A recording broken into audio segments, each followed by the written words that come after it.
You want to support Roland Martin Unfiltered? Be sure to join our Bring the Funk fan club. Every dollar that you give to us supports our daily digital show. Go to RolandMartinUnfiltered.com. Look at the working class white guys who are voting for Trump.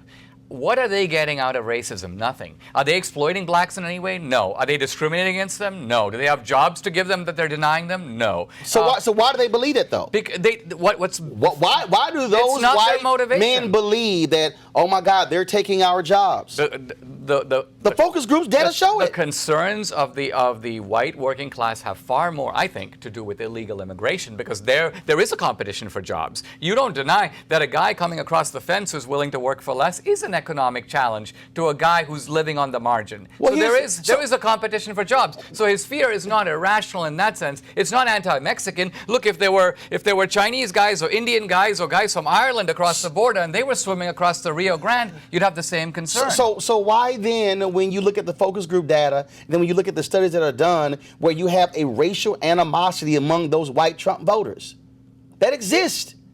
The days after the election, Thomas Etzel writes to the New York Times. I've seen all that. No, but that exists. There is this whole view. There's this white fear that folks are gripped in. And see, here's the mistake that we keep making. And again, I go back to what King wrote.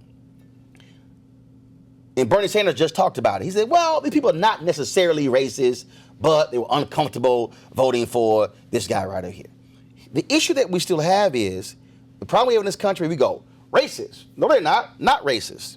As if racial feelings and perspectives and viewpoints somehow don't inform people's views. I watched Morning Joe during the election. I'll never forget.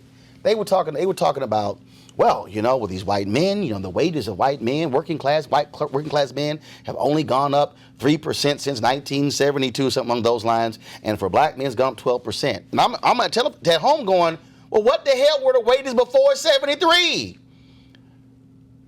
I'm like, dude, we were locked out of so many systems. Hell, of course the annual wages of black people are going to go up. We were completely locked out of a system. Yeah, see, people are walking around as if what took place never existed, like we all started on the same starting line, and like, well, I don't understand why it's increased for them and not us. I don't think that's the issue at all. Here's what I think. But it's in the data. Here's the point. When a group experiences downward mobility, they blame somebody. Their situation, that's not supposed to happen in America. Very few groups have seen this. Very few groups have actually been going like this and then like that. Now, there are people who are stagnant and there are people who move up, but this downward mobility is even more traumatic when other people are going up. So the white working class is looking around and seeing that we've seen enormous American prosperity. I mean, when I came to America, the Dow Jones Industrial Average was, I don't even remember what it was, but it was in the hundreds. Okay, but 20,000. But here's right there. And this is the thing, and those white working class folks should realize. The Dow not about them. First of all, half of America doesn't even invest in the stock market. Okay? That is not about them. Okay, it's not even close to it. I'm using the stock market as simply a metaphor because it represents all the companies. So it reflects the state of the economy. But the problem with that, it's not your investment in the stock market. But the problem with that is that we go, oh, see, we're doing better. No. They are doing better. You're not doing better. When you look at what has happened in this country, we saw with the carrier workers. Trump came in, I'm going to save your jobs. Okay, they gave them some quick tax credits that lasted 6 months. And Kerry said, we're out of here. Automation is what's killing them. The issue that we're having with many of these people who are living in the middle parts of the country, where it's 90+% white, okay, they actually think we're going to go back to old America. They think, oh yeah, that one company is going to come back, it's going to supply this entire town with jobs, it's going to feed the general store and the restaurants and the coffee shop. That ain't happening. And they're sitting there going, oh, but Trump told me it's going to happen. It ain't happening. Well, when's the last time you went to a bank? Well, I go to the bank. Okay, I haven't walked to the bank in I don't know how long. I know. How many jobs have we lost because of that? Because of technology? How many jobs have we lost because of automation? You have immigration, you have globalization, which is to say free trade, and you have technology. And that's a perfect storm. You have 3 gale force winds that have been blowing against, wiping out whole industries. And the Chamber of Commerce that loves the Republican Party, they don't mind globalization, they don't mind trade, they love, and wouldn't you agree that the Democratic Party has not offered a serious alternative on any of these three. On what? Globalization, what's their solution? Here's the deal. Trade. You have two parts. Let me go back to this. So until Trump started addressing all those three issues, Trump addresses globalization, he addresses immigration, he addresses trade. So if you're a working class guy, I agree, you're not going to get the country's store back. But if you want one guy in the entire landscape of American politics who's actually talking about the three things that have wiped out your job, in a sense, destroyed your community, undermined even the cohesive bonds of family, and if there's one guy who at least seems to understand, it's Donald J. Trump. So why do those people then still hold racial animosity against black people? I think, unfortunately, some of the blame I lay at the feet of Obama.